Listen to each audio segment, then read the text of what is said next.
Fergal Keane writes unforgettably and breathtakingly about the madness of war. Fergal quotes Javier Cercas from a powerful book called Lord of All the Dead, about the wounds left from the Spanish Civil War. Javier writes, "Our ancestors live on in us as we'll live on in our descendants. It's not that they live metaphorically in our volatile memories. They live physically in our flesh and blood and our bones.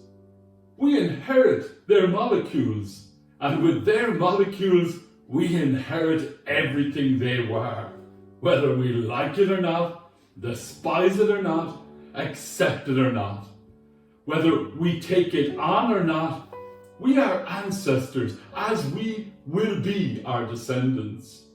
John's Gospel also speaks of flesh and blood and ancestors. Like conversations about civil wars, Jesus' assertion, "I am the living bread which has come down from heaven," sparks argument. Both politics and theology can divide.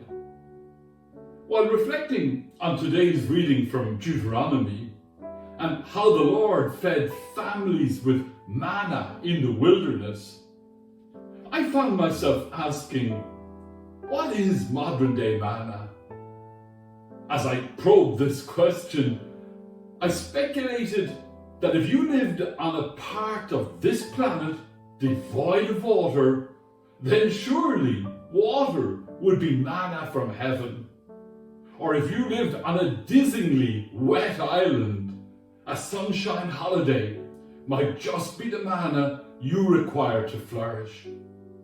In the USA, there's an organization called Modern Day Manna Ministries, dedicated to health and healing crusades and detox programs. Other groups offer mindfulness and meditation, yoga retreats, spas, and much more. Recognizing the trials that beset families in every generation, the late John Paul II succinctly mused, "As the family goes, so goes the nation and the whole world." Demonstrating that we live in changing times, journalist Charlotte Ivers, in an article in the Sunday Times magazine titled "The Nuclear Family is Over," boldly announces, "I have decided that I want a baby. Specifically, I want a baby, but only on Sundays. I would perhaps be willing to supervise said baby on Mondays too, just so long as someone else could look after it while I'm at the office."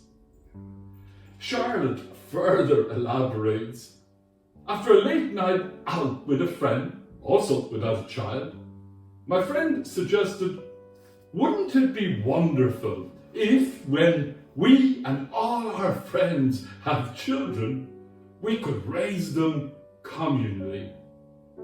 Instead of retreating into our home bubbles, we could rally round and share the childcare. He could look after my kids while I was at work. I could have his on Sundays and Mondays.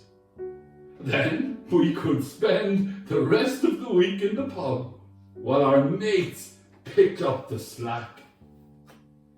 In the article, Charlotte levels with the reader by telling us that plentiful wine was consumed by the stage her friend declared, "I think we really could do it. We are going to be the generation that gets it right."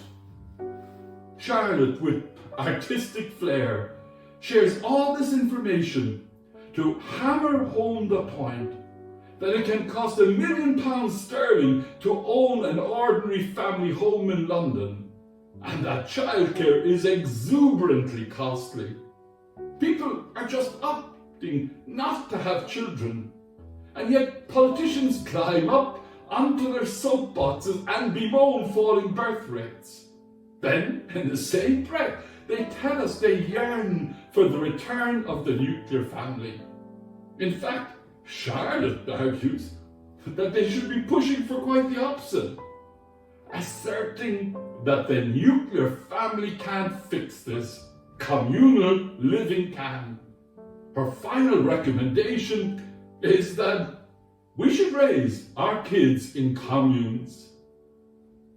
Fergal Keane demonstrates that trauma can pass through generations of families. In equal measure, wisdom flows from our ancestors. Manna, wine, and community featured in each of the stories I have shared in this reflection. From our ancestors, we learn that love is like bread. It needs to be made fresh every day. Jesus chose broken bread because it most effectively expresses the way in which he allowed himself to be broken in death out of love for us, so that we should not be shattered by the unloving world around about us. He chose wine because it most intensely expresses what he told his disciples in his farewell speeches. There is no greater love than this, that someone should lay down his life for his friends. The American educator Peter Drucker argues when it rains manna from heaven, some people put up an umbrella, others reach for a big spoon. The Feast of Corpus Christi propels us when searching for healing to lift our spoons and to catch the gift of the Eucharist, where the real presence is a matter of faith. It looks like bread, it tastes like wine, and yet Christ is substantially present. Amen.